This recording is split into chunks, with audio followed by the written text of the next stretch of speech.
Hi dears, welcome back to my new video. ചെറിയൊരു make over video ആയാലും ഈ കുട്ടി പാവ വെച്ചിട്ട് നമുക്ക് ഇതിൻ്റെ തലയിളകിയിരിക്കുന്ന കാരണം തന്നെ ഞാനിത് കുട്ടിക്ക് കളിക്കാൻ കൊടുക്കാറില്ല, മാറ്റി വെച്ചിരിക്കുകയായിരുന്നേ. നമുക്ക് കുറച്ച് നീല പെയിൻ്റൊക്കെ അടിച്ച് ചെറുതായിട്ടൊന്ന് മേക്ക് ഓവർ ചെയ്തെടുക്കാം. വിഷുവൊക്കെ അല്ലേ വരുന്നത്, അപ്പോൾ സംഭവം നിങ്ങൾക്ക് മനസ്സിലായി കാണുമല്ലോ എന്തായിട്ടാണ് മേക്ക് ഓവർ ചെയ്യാൻ പോകുന്നത്. നമുക്ക് ഇതിനകത്തൊരു ഉണ്ണിക്കണ്ണനെ ഉണ്ടാക്കിയെടുത്താലോ? നല്ല സുന്ദരനായിട്ടൊരു ഉണ്ണിക്കണ്ണനെ നമുക്ക് ഇതിനകത്ത് ഉണ്ടാക്കിയെടുക്കാവേ. ഈ വീഡിയോ ഫുള്ളായിട്ട് കാണണേ, സ്കിപ്പ് ചെയ്യാതെ. അങ്ങനെ ഞാൻ നീല കളറിലെ പെയിൻറ്റ് ഇതിൻ്റെ ഫേസിലൊക്കെ അടിച്ചു കൊടുക്കുന്നുണ്ട്. നമുക്ക് ലാസ്റ്റ് ആണെങ്കിൽ ഇതിൻ്റെ തല ഫിറ്റ് ചെയ്ത് കൊടുക്കാവുന്നതാണ്. കുറച്ച് ഡീറ്റെയിലിംഗ് കൂടെ കൊടുക്കാനുണ്ട്. അതൊക്കെ കഴിഞ്ഞിട്ട് നമുക്ക് ഇതിൻ്റെ തല ഫിറ്റ് ചെയ്ത് കൊടുക്കാവുന്നതാണ്. സാധാരണ വിഷുവിൽ മിക്കവാറും വീടുകളിലൊക്കെ പഴയ പ്രതിമയ്ക്ക്, കൃഷ്ണൻ്റെ പ്രതിമയ്ക്ക് ഒന്ന് പൊടി തട്ടി എടുക്കും, അല്ലെ കണി വെക്കും, നേരത്തേക്കും. ചിലതിൻ്റെയൊക്കെ കളറൊക്കെ ഫെയ്ഡായിട്ടുണ്ടായിരിക്കും. ചിലവർ പുതിയ പ്രതിമ മേടിക്കും. പുതിയ പ്രതിമ മേടിക്കുമ്പോൾ ഈ സമയത്ത് നല്ല റേറ്റ് പറയും അവർ കൃഷ്ണൻ്റെ പ്രതിമയ്ക്കൊക്കെ അല്ലേ. അതുപോലെ ഇങ്ങനത്തെ ഉണ്ണിക്കണ്ണൻ്റെ പ്രതിമയൊക്കെ കിട്ടുന്ന ഭയങ്കര റെയറായിരിക്കും. അത് കിട്ടിയാൽ തന്നെ നല്ല റേറ്റായിരിക്കും പറയുന്നത്. ഇങ്ങനത്തെ ഒരു പാവയുണ്ടെങ്കിൽ നമുക്ക് ഉണ്ണിക്കണ്ണനെ വീട്ടിൽ തന്നെ റെഡിയാക്കി എടുക്കാം. നമുക്ക് വിഷുക്കണി വെക്കുമ്പോൾ കൂടി ഒരു ഉണ്ണിക്കണ്ണൻ ഉണ്ടെങ്കിൽ കുറച്ചുകൂടെ കളർഫുള്ളാവുമല്ലോ, അതിനുവേണ്ടിയാണ് ഈ ചെയ്യുന്നത്. അല്ലാതെ പൂജാമുറിയിൽ വെക്കാനൊന്നും അല്ല കേട്ടോ ഞാൻ പറഞ്ഞു വരുന്നത്. ഇതിൻ്റെ കണ്ണിനൊന്നും വലിയ ഡീറ്റെയിലിംഗ് ഒന്നും ഇല്ലായിരുന്നു ഈ പാവയ്ക്ക്.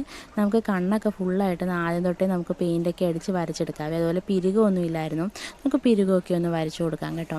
അങ്ങനെ നമുക്ക് പൊട്ടും ചുണ്ടിനൊക്കെ ഒന്ന് റെഡ് കളറൊക്കെ അടിച്ചു കൊടുക്കാം. ഇതിൻ്റെ കുറേയൊക്കെ പെയിൻറ്റ് പോയിട്ടുണ്ട്, അവൻ കളിച്ച് കുറേ അടുത്ത് പെയിൻറ്റൊക്കെ പോയിട്ടുണ്ട്. അത് കാരണം തന്നെ നല്ല രീതിയിൽ പെയിൻറ്റ് അടിച്ച് കൊടുക്കേണ്ടതായിട്ട് വന്നു കേട്ടോ. എനിക്ക് തലയിലൊക്കെ തന്നെ പെയിൻ്റ് അടിച്ച് കൊടുക്കേണ്ടതായിട്ട് വന്നു. കണ്ടോ, ബ്ലാക്ക് കളറൊക്കെ പോയിട്ടുണ്ട്.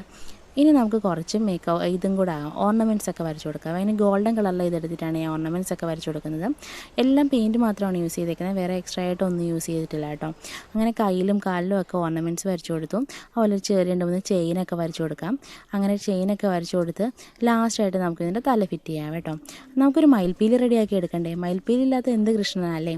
നമുക്കൊരു മയിൽപ്പീലി റെഡിയാക്കി എടുക്കാം. അതൊന്ന് ചെറുതായിട്ട് കട്ട് ചെയ്യേണ്ടി വന്നു കേട്ടോ. ഇതൊരു കുഞ്ഞ് കൃഷ്ണനായത് കാരണം മയിൽപ്പീലി വലുതായിരുന്നു, അങ്ങനെ ചെറുതായിട്ടൊന്ന് കട്ട് ചെയ്തെടുത്തു. അതുപോലെ പഴയൊരു ഷോൾ ഉണ്ടായിരുന്നു, ആ യെല്ലോ കളറിലെ ഷോൾ വെട്ടിയിട്ട് ഞാൻ ചെറിയൊരു ധോത്തിയാക്കി എടുത്തു. ധോത്തി സ്റ്റൈലിലാണ് എടുത്തേക്കുന്നത്.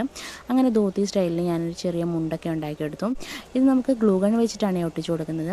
പ്ലീറ്റൊക്കെ ചെറുതായിട്ടെടുത്ത് ഗ്ലൂഗൺ വെച്ചിട്ട് ഒട്ടിച്ചു കൊടുക്കുന്നത്. നമുക്ക് സിമ്പിളായിട്ട് നമുക്ക് ചെയ്തെടുക്കാനുള്ളേ ഉള്ളൂ, അത്ര ടൈമൊന്നും വേണ്ട കേട്ടോ. വേഗം നമുക്ക് ചെയ്തെടുക്കാവേ. അങ്ങനെ ഫുള്ളായിട്ട് ഞാനിത് ഒട്ടിച്ചു കൊടുത്തിട്ടുണ്ട്. ഇപ്പം നല്ല വെയിലായത് കാരണം തന്നെ ഇത് വേഗം പെയിൻ്റൊക്കെ ഉണങ്ങിയിരിക്കുവേ. ഇതാണ് ഇതിൻ്റെ ഫൈനൽ ലുക്ക്. ഫൈനൽ ലുക്ക് ഇഷ്ടപ്പെടുവാണെങ്കിൽ ഒന്ന് കമൻറ്റ് ചെയ്യാൻ മറക്കല്ലേ. ഹാപ്പി വിഷു. ഇത് കാണുന്ന എല്ലാ കൂട്ടുകാർക്കും എൻ്റെ ഹാപ്പി വിഷു കേട്ടോ. ഇനി അടുത്ത വീഡിയോയിൽ കാണാം.